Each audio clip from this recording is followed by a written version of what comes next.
president of the Oosterhout Free Library, and it's National Chemistry Week. Chemistry is a branch of science that studies what everything is made out of and how it works. If you've ever wondered why a cake rises when it's cooking, or what a firework is made out of, chemistry can answer those questions. From the medicines that we take, to the toys that we play with, to the air that we breathe, chemistry is all around us. So this year's theme is sticking with chemistry.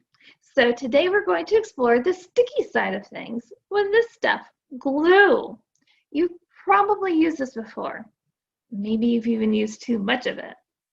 Have you ever wondered what the cow has to do with glue? Did you know that you can make your own type of glue at home? Well, that's what we're going to do today, along with a fun experiment that you can do with these fun sticky notes. But first, I have a story to share with you about a boy who loves glue so much, but he gets into a sticky situation by using too much glue. So let's get started with the story, Too Much Glue. Too Much Glue, written by Jason Lefevre and illustrated by Zach Retz, Flashlight Publishers. Our art teacher says, too much glue never dries. She reminds us, glue raindrops, not puddles. And she warns me, Maddie, too much glue. But my dad and I love glue. At home, we make glue glasses, glue mustaches, and even glue bouncy balls. Mom is happy to help. So during art class, I find the fullest bottles of glue. I tip them over and squeeze. Ploop! Glue splashes out from the orange tips and slops all over. Sequins and googly eyes float around in a gluey lake. And then it's time for the most important decoration. Geronimo!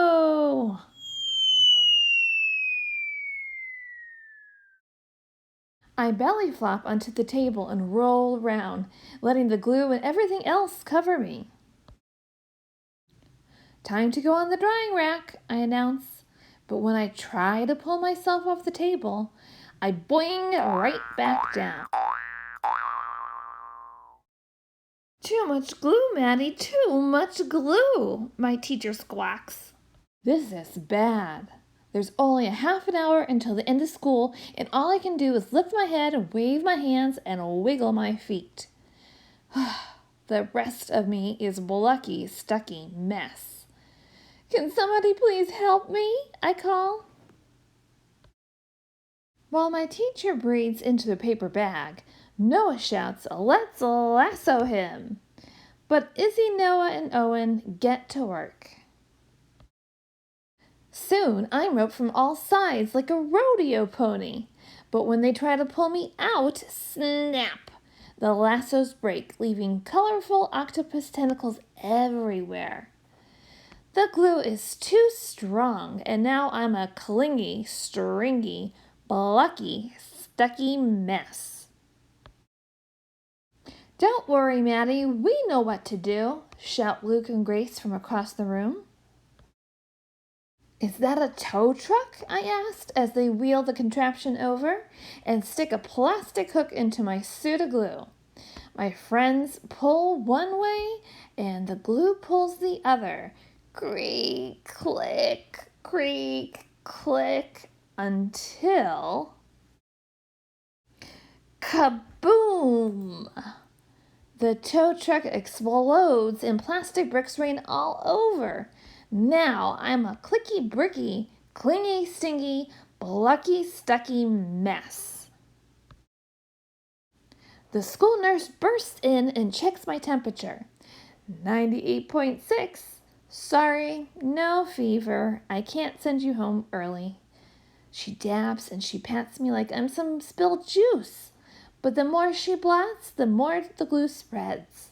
And soon I'm a melted mummy, clicky, bricky, clingy, stringy, blocky, stucky mess.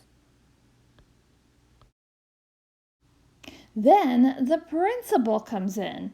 He takes one look at me, sticks a note on my belly, and leaves. Seeing my teacher huffing and puffing like a train gives me a great idea. I whisper it to Haley and Owen, and the final bell rings and everyone freezes, except Owen and Haley. "It's the biggest one we could make," they shout, fiercely flapping a huge paper fan at me. Then, just as I'm thinking I'll be a note on my tummy, melted mummy, clicky, bricky, clingy, stringy, plucky, stucky glue boy for the rest of my life, my plan works. Something my teacher said could never happen happens. The glue dries. But I'm still stuck, and now I hear footsteps as the door starts to open. My father and some other carpool parents walk in. Dad comes closer and inspects me, and then he peels me off the table, glue, yarn, bricks, and all. He spins me around, and no one makes a sound. Then Dad smiles. "Maddie, you're a masterpiece." And he holds me up for everyone to admire, and my friends all cheer.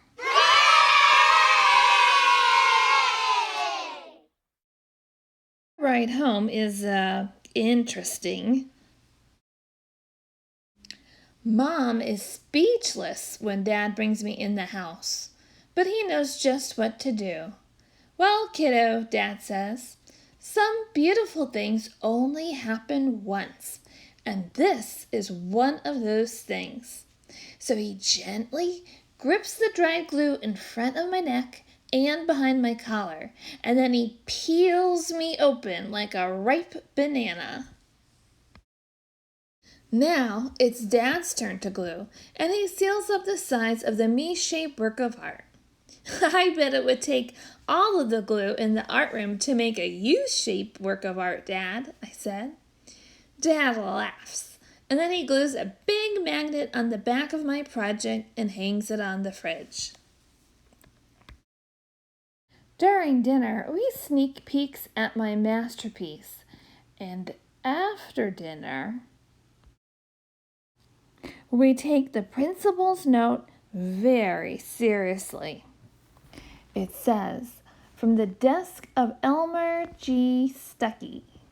Please encourage Maddie to use tape instead of glue." I think they did. The end. Ooh, look at all those cool creations that they made. That family sure made some cool creations out of glue and tape. If you look in the description box below, you can find a pattern where you can make your own glue suit, just like this. I wonder what type of suit you can come up with. And speaking of wonder, have you ever wondered about this stuff, glue, and where that cow on the Elmer's label came from? Well, Elmer's is part of a company called Borden that makes dairy products like milk and cheese. And they learned that a long time ago, glue used to be made using milk. And that's what we're going to do today. We're going to make our own type of glue using milk. Now, the Elmer's company went on to use different chemicals to make this glue, because this is not milk. But it was their inspiration, and maybe it'll be your inspiration today too. So let's get started. To make your own type of glue at home, you're going to need 7 tablespoons or half a cup of skim non-fat milk, 1 or 2 tablespoons of vinegar, a 1/4 teaspoon of baking soda, and some disposable paper items like paper towels, spoons, or straws, something to stir with. The idea being that you'll be able to dispose of these items in the trash, not down your sink. I'm going to include a link in the description box below that will give the step-by-step instructions for this activity. But basically, you're going to combine a little bit of warm milk and vinegar together and then stir it a bit, and you'll see clumps start to form. And this clumps start to form because of a chemical reaction between the protein in milk called casein and the acid of vinegar. And then you're going to stir it, let it sit for a few minutes. Then you're going to use paper towels to sop up the liquid that's in the bowl. And then you're going to toss those in the trash. And then you're going to take that other paper towel, just gently press on it to make sure there's any remaining liquid is removed. And then you're going to add baking soda to it. And now the baking soda will neutralize the acid in the vinegar, and you're going to get a paste just like this. And it's going to be a little bit different than what you see like in Elmer's glue, but here's where you're going to experiment with it.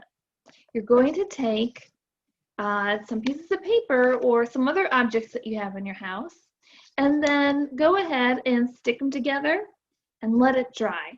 It needs at least 2 hours. It's even better if you do it overnight. And then see how sticky your glue is. You can even compare it to this stuff to see if it's the same amount of stickiness or not sticky. And you can pull them apart. See if you can pull it apart and see if it takes the same amount of force to pull them apart. And then you can use your own type of glue. But you probably will want to throw it away after a day or two if you have any left. You just don't want to toss it down the sink. Pretty cool. And have fun making your own glue. Now let's go on to our next activity. Our next activity is how sticky is your sticky note? Now some adhesive or glues are very sticky, and then some are only sort of sticky when you need them to stick, but removable when you don't need it to stick, just like these guys, Post-it notes or sticky notes. And how they came about was an engineer who was studying adhesives or glues named Stephen Spencer developed a glue that wasn't quite as sticky. He didn't know what to do with it. But his fellow co-worker, a man named Art Fry, used to sing in a choir, and he used to use little strips of paper as a bookmark. But they would always fall out whenever he picked up the book, and he would lose his place in his book. So the two of them got together and decided that they would put the adhesive that sticks when you want it to stick, but is removable, and put it together and use it as a bookmark. I didn't know that. I thought that was pretty cool. And now you get to experiment with Post-its or sticky notes at home. So if you have some at home, you could go ahead and do the activity, or you can use a glue stick and a regular piece of paper and make your own type of sticky note. And what you're going to do is you're going to find 3 different surfaces and find out how sticky is your sticky note. You're going to pick 3 different surfaces to stick your sticky note to, and then count how many times you can stick it and unstick it. But these 3 different surfaces should be different. Like one should be smooth, like I have a whiteboard right here, and maybe you want one to be rough, like maybe you have brick around your house, or you might want to stick it to clothing, or you might even want to pick another surface as something silly like your skin. So what you're going to do is pick out those 3 different surfaces and make a prediction about that. Which do you think that the Post-it note will stick the most number of times? Because remember, you're going to count how many times you can stick it, unstick it before it loses all its stickiness. So you're going to put it on a surface and count. All right, that was 1, 2, 3, you get the idea. How many times do you think your Post-it note will stick? Whether you made one with a piece of paper that you have around the house, or you have an actual sticky note in your home. Have fun and keep exploring, and I'll see you next time. Bye.